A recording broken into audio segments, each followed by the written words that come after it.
Somewhere on Earth in the next 2 minutes, a human being is going to be shot. That's not a guess. That's the daily average. There are more than 1 billion guns on the planet right now, roughly one for every 8 people alive. But not one of them was ever supposed to exist. The men who started all of this weren't building a weapon. They were building a medicine. A medicine for living forever. So how does a cure for death end in a trigger pull? Go back 1,200 years. You just landed a job in China, and it's the best job in the empire. Alchemist to the emperor himself. Half scientist, half wizard, fully trusted with one task: find the secret to eternal life. Today you're testing a new batch. A yellow mineral, some burned wood, a strange white crystal that grows like frost on cave walls and old cellar floors. You grind them together in one bowl, lean in close to check the color, and your entire workshop explodes. Your hands are burned. Your face is burned. The building is catching fire around you. And you have no idea you just made the most important mistake in human history, because that flash in your bowl is going to spend the next 1,000 years getting better at exactly one thing. And every fix along the way is going to invent a brand new way to die. Here's the part that should scare you. Your explosion wasn't rare. Alchemists all over China were blowing themselves up chasing the same dream, because the hunt for immortality wasn't some fringe hobby. It was the biggest research program on Earth, funded directly by emperors who drank whatever their alchemists produced.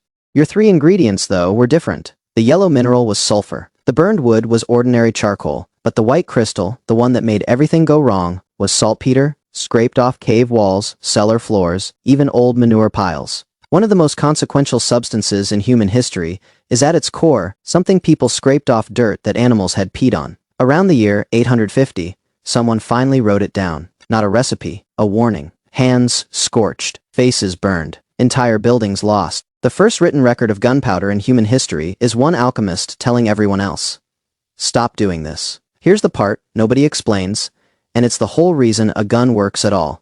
A normal fire has to pull oxygen out of the air around it.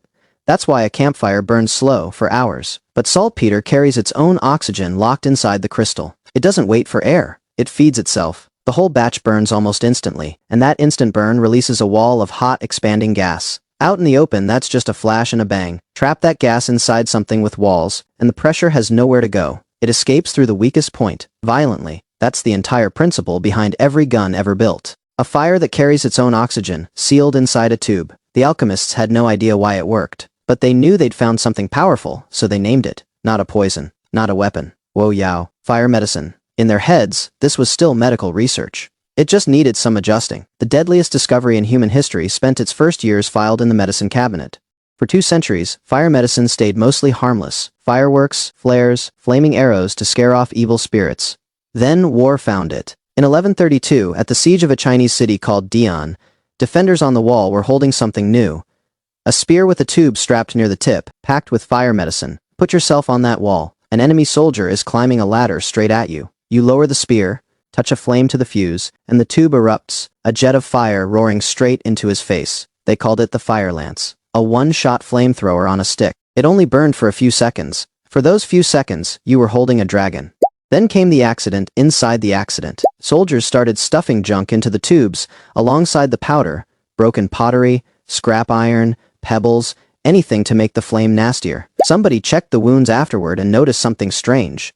The flame only reached a few feet. The junk flew much farther, and it punched deep into bodies. The garbage was doing more killing than the fire, so the weapon quietly flipped. The flame stopped being the point. What came flying out of the tube became the point. Nobody sat down and invented the bullet. The bullet started as trash packed into a tube by soldiers who just wanted the flame to hurt more.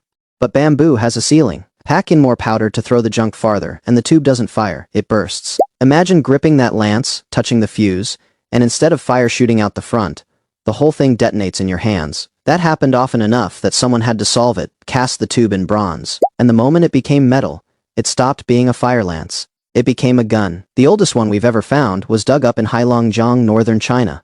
Dated to 1288, matched to a battle recorded there that same year. A bronze tube, the length of your forearm. No trigger, no handle, no sights. Just a pipe with a hole for a fuse? That pipe is the ancestor of every pistol, rifle, and musket that has ever been fired.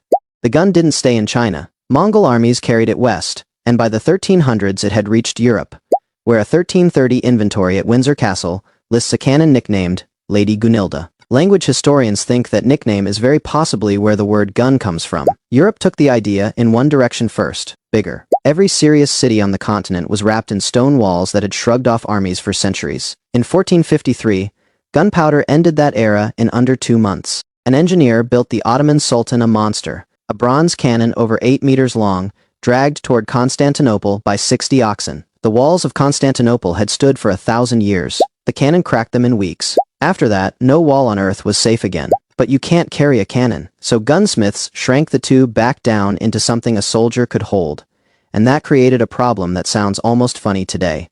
You couldn't aim it. To fire a hand cannon, you held the barrel in one hand and pressed a burning cord into a hole on top with the other, which meant that at the exact moment of firing, you were staring at the hole, not the enemy. Early gunners pointed in a general direction, looked away, and hoped. The fix came in the 1400s.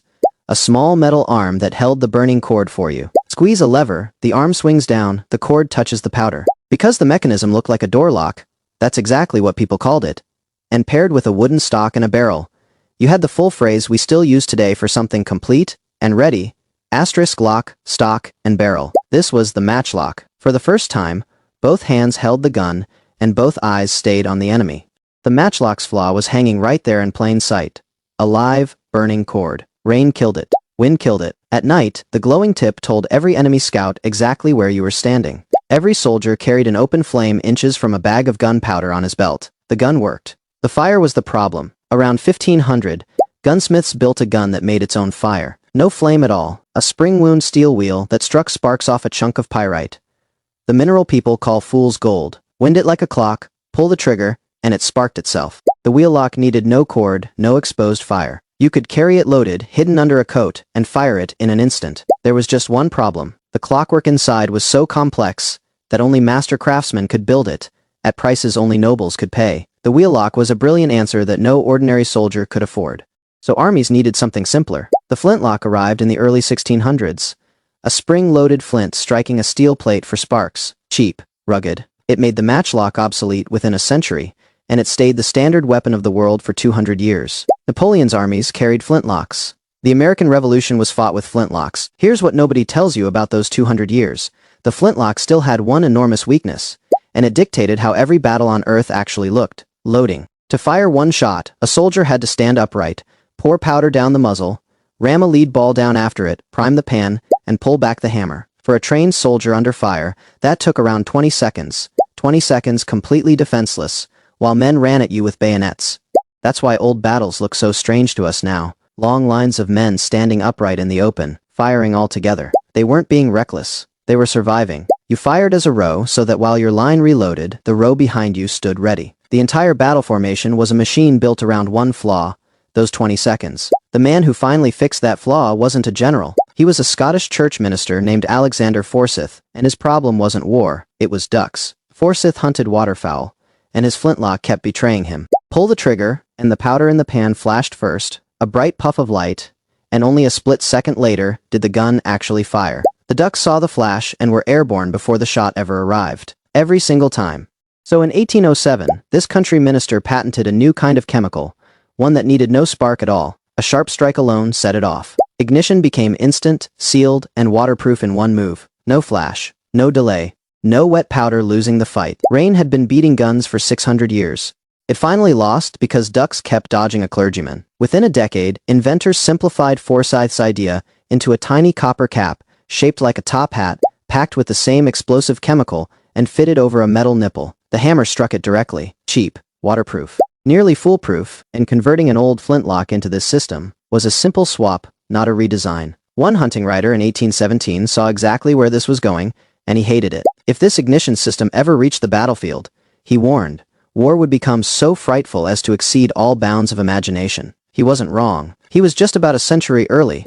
Reliable instant ignition solved one more ancient problem, firing more than one shot without a live flame between each. An American named Samuel Colt built his entire career on that opening, funding his first patents by touring the country putting on laughing, gas demonstrations, then pouring the money into a revolver. One barrel, a rotating cylinder, each chamber fired in turn by a hammer striking a percussion cap. By the 1860s, gunmakers took everything a single shot needs, the striking chemical, the powder, the bullet, and sealed all of it into one small brass case, the cartridge. Loading stopped being a 20-second ritual and became a 1-second motion. Once loading was instant, you could stack cartridges in a magazine and fire them one after another. Every firearm built since is just a faster way of feeding that same brass case into that same metal tube.